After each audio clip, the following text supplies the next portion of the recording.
अस्सलाम वालेकुम पाकिस्तान, मैं हूं वसीम हाशमी। आप देख रहे हैं न्यूज़ अलर्ट एक्सक्लूसिव। बुज़दिल दुश्मन एक बार फिर आया, मुंह की खाकर वापस चला गया और तोहफे में 3 राफेल तैयारे बिगड़ाए, 2 तैयारे मग और जो लो क्वालिटी के होते हैं। इसके अलावा ड्रोन जो अभी लेटेस्ट हमारे पास डेवलपमेंट्स हैं, 2 से 3 ड्रोन जो थे वो भी गिर चुके हैं। मेरे साथ मौजूद हैं पाकिस्तान एक्स सर्विसमैन सोसाइटी के मीडिया कोऑर्डिनेटर अजीज़ आवान। बात करते हैं आज इसी मुद्दे पे। अस्सलाम वालेकुम जी वालेकुम सर। हैप्पी हैं आज? हैप्पी, बिल्कुल। चेहरे पे कोई खफगी नहीं है? नहीं, बिल्कुल भी नहीं है, खुशी है। बल्कि मिशन संदूर हो गया जबरदस्त। आप देखें कि आपने देख लिया है कि उनका मिशन किस तरह से नाकाम हुआ है। जो उन्होंने एक बुज़दिलाना चाल चलने की कोशिश की थी, उसका उनको मुंह तोड़ जवाब मिला है। और अल्लाह का लाख लाख शुक्र है कि हमारी आवाम ने जो इत्मीनान किया था अफवाज पाकिस्तान के ऊपर, अपने सिपा सलार के ऊपर, वो उस पर 1000 गुना पूरा उतरे हैं। और उन्होंने उस रात की तारीकी में दुश्मन को वो जवाब दिया है कि अब वो हर चोटी पे, हर बॉर्डर पे वाइट फ्लैग जो लहरा रहा है कि जंग बंद हो गई है। और दुनिया में आपने देखा है कि हमने एक रात में उनके 6 जहाज़ गिराए। अभी आप देखें कि उन्होंने एक और बड़ी कंपनी राफेल के साथ कितनी ज़्यादती की है कि हमें जो गिराना पड़ा है, तो उसके बाद वो कंपनी फ्लॉप हो गई है और उनके शेयर गिर गए हैं एक दिन में, और मज़ीद गिरेंगे। तो मैं समझता हूँ कि हिंदुस्तान ने कभी भी कोई फ़ायदे का सौदा नहीं किया, ना अपने लिए ना दूसरों के लिए, नुकसान का ही किया है। हम उन्हें कहते थे कि बाज़ आ जाओ। तो अब मेरा ख्याल है कि मोदी को, उसकी आवाम को, उसकी अफवाज को, सबको मज़ा आ गया होगा कि पाकिस्तान पर हमला करने के नताइज क्या होते हैं।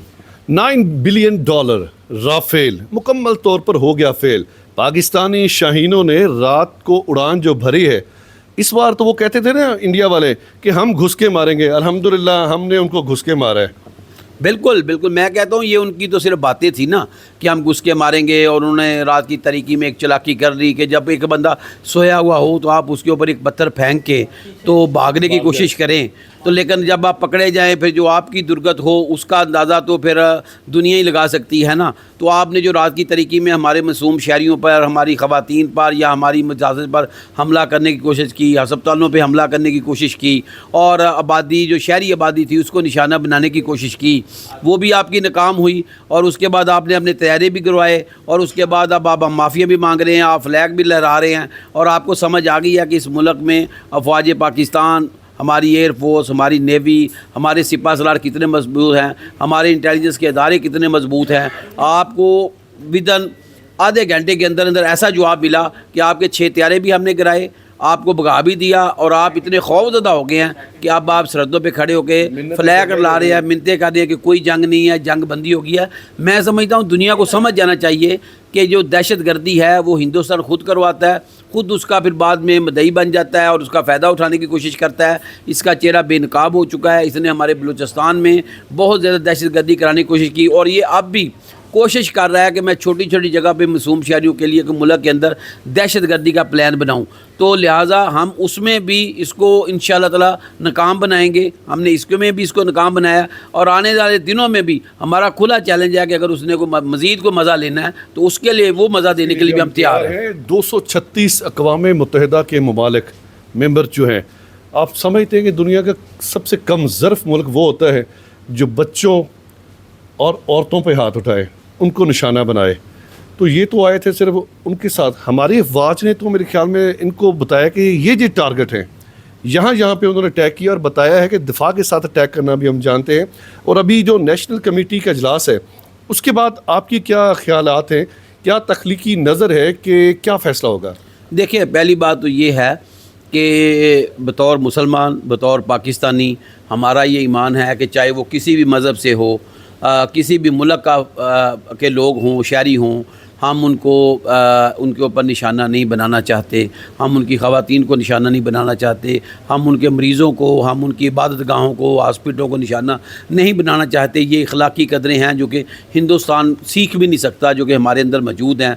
और दूसरी बात ये है कि हमने जो उनके तैयारे कराए हैं, ये उसको बताया है कि तुम्हारे अंदर इतनी ताकत है कि ये जो तुम्हारे तैयारे हैं ये हमारे कंट्रोल में है और हम इनको गिरा सकते हैं, और आगे भी हम जो चाहते हम कर सकते थे, लेकिन हमने उस पर कंट्रोल किया है। इतना ही उसके लिए काफ़ी है। अच्छा, बाकी जो कौमी सलामती का इजलास है आज, اس پہ میں بتا دوں کہ دیکھیں وزیر اعظم پاکستان نے جو قومی سلامتی کا آج اجلاس بلایا ہے اس میں ہمارے مسلح افواج کے تینوں سربراہ بھی گئے ہیں اور chairman chief of joint staff بھی گئے ہیں, انٹیلیجنس کے لوگ بھی گئے ہیں, اور انشاءاللہ تعالیٰ وہ جو بھی فیصلہ کریں گے ملک کے لیے بہتر ہوگا. اور ہم اپنے وزیر اعظم کے ساتھ, اپنے آرمی چیف کے ساتھ, وہ جو بھی آج سلامتی کونسل میں فیصلے ہوتے ہیں, پاکستان ایکسرسائز سوسائٹی ان کے ساتھ کھڑی ہے. کچھ ایسے ڈیجیٹل میڈیا یا یوٹیوبرز کہہ سکتے ہیں پاکستان کے دھرتی پہ جو بوجھ ہیں دوسرے ممالک میں بیٹھے ہوئے ہیں, اور وہ کہتے ہیں کہ دنیا کی نمبر 1 فورسز آپ گردانتے ہیں پاکستان آرمی کو, پاکستان کی انٹیلیجنس کو نمبر 1 کہتے ہیں. اس کے باوجود انہوں نے جو ٹارگٹ کیے مساجد پر, ایکوریٹ ان کے میزائل گرے, کون نشانہ تھے, اور اس پر کیا تحفظات نہیں ہے کہ ہماری جو سیکیورٹی ہے اس میں سوالات اٹھا رہے ہیں وہ؟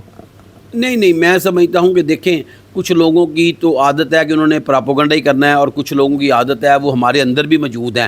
ایسا نہیں ہے کہ باہر ہی ہیں, ہمارے اندر بھی موجود ہیں. ہمارے ایسے کچھ لوگ ہیں جو کہ ہمیشہ موقع کا فائدہ اٹھانے پر فوج کو تنقید کا نشانہ بنانا چاہتے ہیں, اداروں کو بنانا چاہتے ہیں.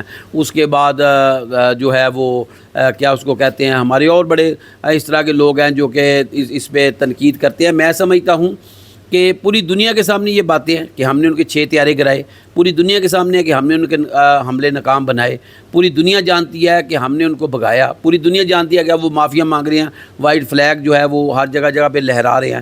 تو اس کے بعد تنقید کا کوئی جواز نہیں بنتا. پھر جن لوگوں نے تنقید کرنی ہے انہوں نے تو یہ تیہ کیا ہوا ہے کہ انہوں نے پاکستان کو بدنام کرنا ہے. اور بدقسمتی یہ ہے کہ کچھ ایسے لوگ بھی ہیں وہ عادل راجہ جیسے کہ جو باہر بہ کے چکے وہ ہندوستان کے اعلیٰ کار بن چکے ہیں, اور احمد نورانی ہے, اور یہ اپنا عمران ریاض ہے, یا اس کو آپ کہتے ہیں شباز گل ہے. یہ جب کھاتے ہی ان کا ہے تو انہوں نے کی گیت گانے ہیں, لیکن یہ بڑے بغیرت لوگ ہیں, ان کے اندر ایک ذرہ بھی رتی مر کو غیرت کا خون نہیں ہے. میں سمجھتا ہوں کہ ایسے لوگ جو ہیں ان کو پاکستان کھلانے کا حق حاصل نہیں ہے. میں تو ان کا نام لینا پسند نہیں کرتا, لیکن بدقسمتی یہ ہے کہ یہ چونکہ ہے پاکستانی, ہمارے نام کے ساتھ آتے ہیں, تو اس لیے ہمارے سارے اس وقت بھی شرم سے جھک جاتے ہیں کہ اس طرح کے جو بیہودہ لوگ ہیں وہ بھی ہیں. ناظرین اکرام, پاکستان کے شاہینوں کے لیے اقبال کیا خوب کہتے ہیں کہ پلٹنا, جھپٹنا, جھپٹ کر پلٹنا, لہو گرم رکھنے کا ہے ایک بہانہ.